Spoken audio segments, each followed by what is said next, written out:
So this webinar will be recorded, so you'll have access to the webinar recording and the presentation along with some other resources following this webinar and a few weeks continuing past. Welcome to Planning for Your Cybersecurity webinar. Our agenda this afternoon will be, we're going to cover some cybersecurity funding information, planning for cybersecurity. We will cover some cyber governance overviews and information, and then our Bluum grants and advisory services. If you have any questions, feel free to drop them in the chat. We have left some time at the conclusion of our webinar to cover any questions or topics that you may have. So feel free to drop those into the chat. I'd like to introduce our speakers for today's webinar. My name is Sarah Bebe. I'm the Education Services Coordinator here at Bluum.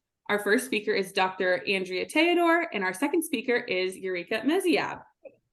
Dr. Andrea is a former assistant superintendent who has joined Bluum as the Director of Advisory Services. Eureka, who has joined Bluum as the Grants and Funding Specialist, comes from a background of grant-making federal, state, and local COVID relief funds to high-impact projects and programs. So I'll pass it off to you two, Dr. Andrea and Eureka. Right, awesome. Thanks. Sarah. Well, I think I'll start going, but being the first speaker to cover cybersecurity funding information. Obviously, funding differs state to state, but we do have a indication that there are federal programs coming out after the White House has announced its new efforts to strengthen K12 cybersecurity in specifically schools. So it is a issue that the federal government is aware of and is making strides to fill those gaps. Are there any programs currently from this announcement? No, they are still in the works to be operationalized in the next year. You might be seeing trickle downs of a 2022 initiative called the State and Local Cybersecurity Grant Program this year, but we typically see that this is strictly controlled at the state level and flow down accordingly. So you may have seen funding through this source this year. We'd also like to add that in lieu of federal changes to cybersecurity, we are anticipating some changes in the FCC E-rate program. Currently, there has been a change that's been passed to allow Wi-Fi in school buses. So that program is very much on our radar for changes that may include cybersecurity. All grant funding, we need to look at the specifics for what is an allowable cost. So at the end of the presentation, we'll go over how we'll be able to assist you. Andrea? Thanks so much, Eureka. That's great information. And it's good to know that E-rate is a potential source of funding for cybersecurity moving forward. We're just waiting for news on what the changes will be. Thanks. So our mission at Bluum is to improve learning and make it more accessible. And when we think about that, we think about all aspects of accessibility, right? Physical security, cybersecurity, and also how students are accessing content and being engaged in the learning environment. And so today we're really going to look at cybersecurity. I'm going to share a planning model that has been put out by CISA, and then talk a little bit about the services that we provide to support cybersecurity planning and the development of a program through the lens of cyber governance. Go ahead, Sarah. Thanks. So CISA recently released guidance on a planning model for cybersecurity that covers planning, prevention and preparation, response, and implementation. Let's look at those four a little bit more. So where to start? When we're looking at planning, have you conducted a basic risk assessment? Whether you're using NIST or you're using CIS, cybersecurity frameworks, you really want to use that as the basis for your risk assessment. And then looking at your attack surface, looking at your threat vectors, and identifying where there's gaps in your cybersecurity program. You want to establish policies, practices, and governance structures. Always inventorying your hardware and software. You want to know what's on your network, and building the staffing capability of your IT team to also have the capacity to address cybersecurity issues. And then ensuring that there's sufficient funding for the initiatives that you need to take, as well as anything that you need to purchase. When we talk about prevention and preparation, we're looking at several different things. One is end user training and security awareness. Always a big push when we're talking about cybersecurity. Our end users are definitely the entry point for so many of the potential issues that we have.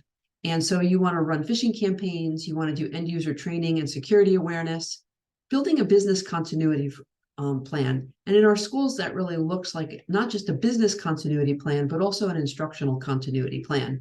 What happens to our classes in the event that teachers and students no longer have access to their digital resources? What happens in those classrooms? What does learning look like? And what is the plan for that? And also making sure that you've developed your contingency management plans for incident response and disaster recovery. You also want to conduct an inventory of your data. So who has access to what data in your school districts? Is it role-based? How do you know who has access to what? You always want to look at that through that lens of least privilege access. And then, again, assign access based on role. In terms of implementation, have you leveraged single sign-on? There's so many options now for school districts with tools like Clever or ClassLink to really leverage single sign-on. And also to ensure that you have multi-factor authentication in place, as well as transitioning from passwords to passphrases.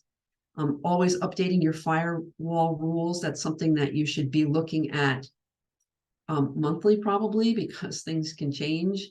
And then monitoring traffic for unusual patterns. You need to establish what your normal traffic patterns look like on your network. This way you're able to identify if there's something unusual happening. And the last element is response. Do you have a disaster? Do you have an incident response plan? Do you have a disaster recovery plan? What is your response to a potential incident? How do you validate a data breach? Is there an incident manager assigned? Do you have a team leader ready to go to manage an incident? How do you assemble an incident response team? Do you have a dedicated war room where you'll gather that team? How do you determine the scope and composition? Really assigning roles for these different pieces of a response so that people understand where to go, what to do if you've identified that there's something going on. You also want to notify the data owners. One of the things that I like to include in the as an appendix in an incident response plan are templates for communication. Templates to parents, templates to students if necessary, templates for the communication to the faculty and staff, and templates to administration and the leadership of the school district. And then when do you reach out to regional support agencies or local law enforcement or your insurance agency? Making sure that you've read your insurance policy, your extortion policy, or your cybersecurity insurance policy. And then at the end, collect and review breach response documentation. You always want to keep a log during an event, and you want to do an after-action review. So when you're thinking about planning for cybersecurity, what are top 4 considerations? I like to start with cyber governance. Then we talk about contingency management, conducting a risk analysis, and identifying district priorities. So we talk about cyber governance. Who's leading your cybersecurity program in your school district? And what does that look like? The superintendent is the leader of the school district, but who's on your cyber governance team? You want to have representation from the district, so that you have many voices at the table when you're making decisions about your cybersecurity program. And you want to start with the development of a cyber governance team. You can go to the next slide. And when you're looking at the membership of a cybersecurity team, I'm just going to close this. Just one moment. There we go. Should be better. When you're talking about creating a cyber governance team, really looking at who needs to be involved in that. So somebody from your finance committee, One of the things that I always recommend is crafting a separate budget from your IT budget specifically targeted for cybersecurity. And you really need to have your director of finance on that team. Other members might include some of your faculty members. If you're in a state where there's teachers unions, representation from the teachers union, representation from building leadership, and representation of your IT team on that cyber governance team. You want to determine the meeting frequency. As you initially start this work, you want to meet more frequently, once a month or every other month, and then adjust from there. I like to create a standing agenda. So this way you know the process that you're going to follow for your cybersecurity team meetings or your cyber governance team meetings, and you know what items you're going to be hitting regularly. You want to monitor the projects that you have happening. So at each meeting, you're going through those projects and the timeline for them.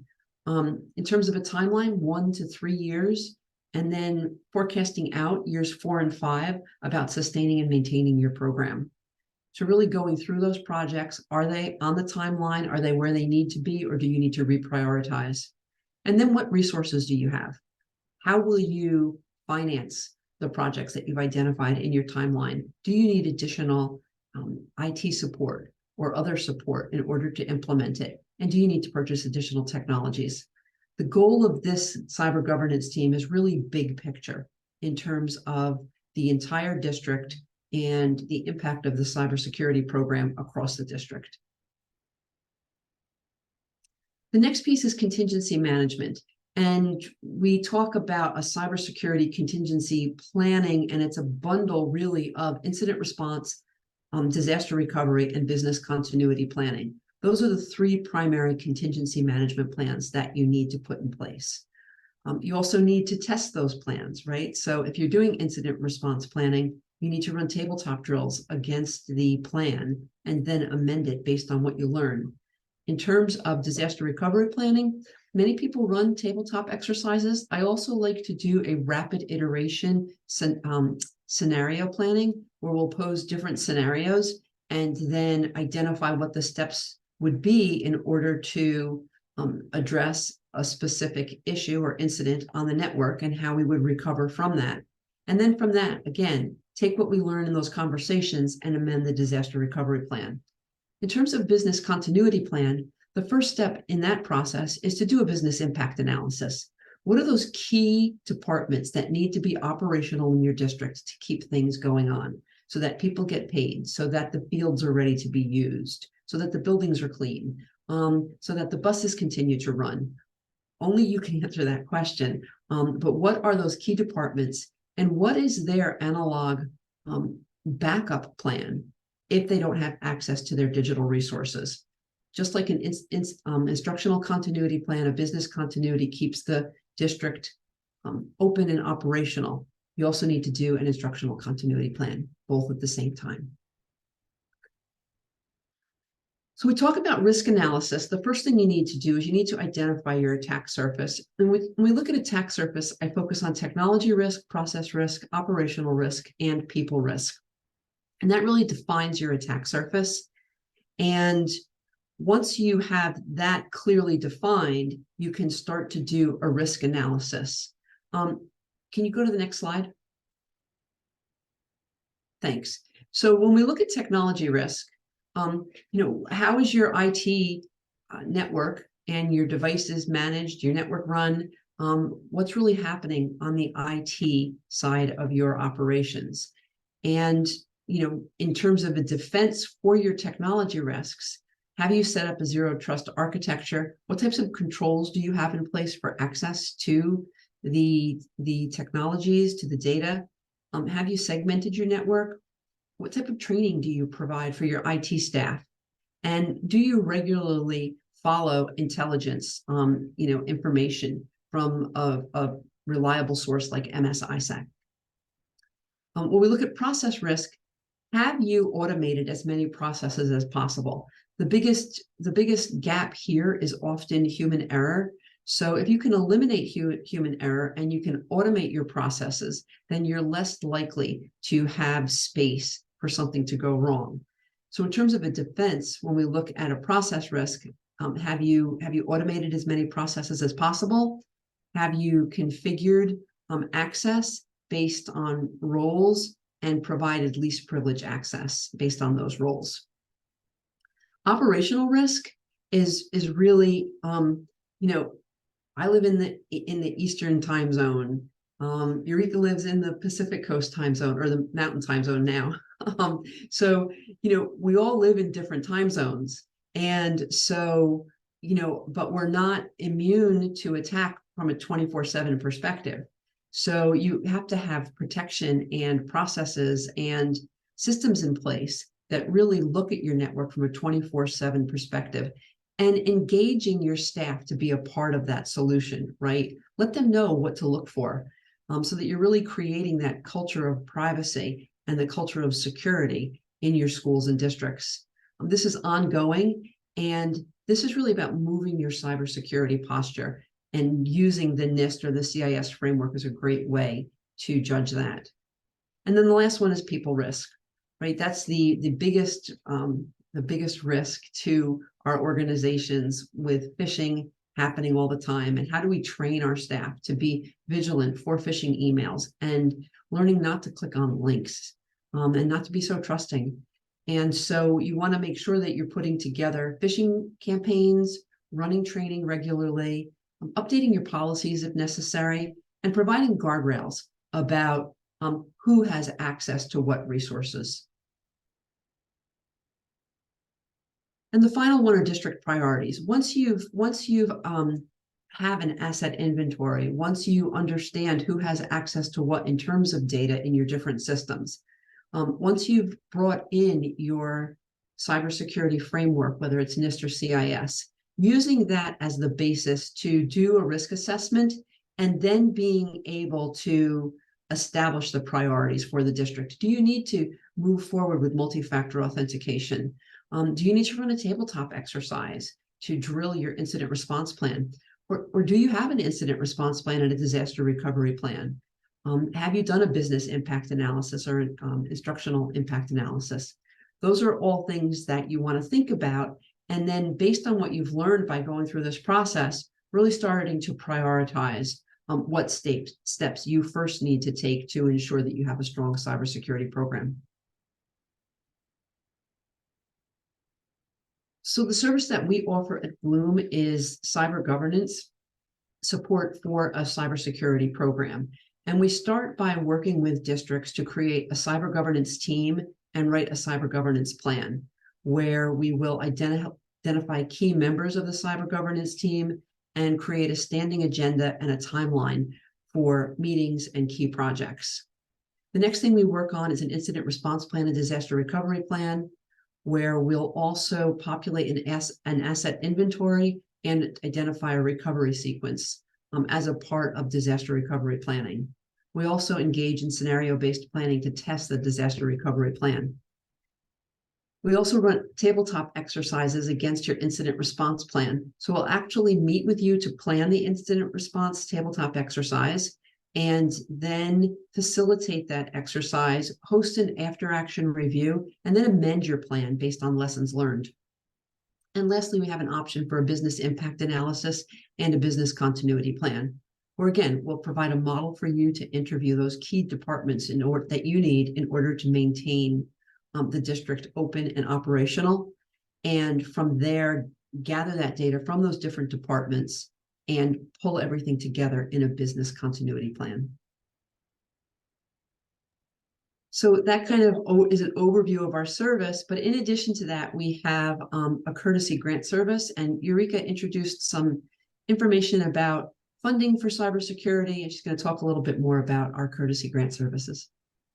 Thanks, Andrea, for the overview of all the cybersecurity assets that we offer. So how to fund these, it's a huge question, and we understand that your staff may be stretched thin to apply for grants as it is. So we offer courtesy grant services free of cost to you and free of commitment. as vendors.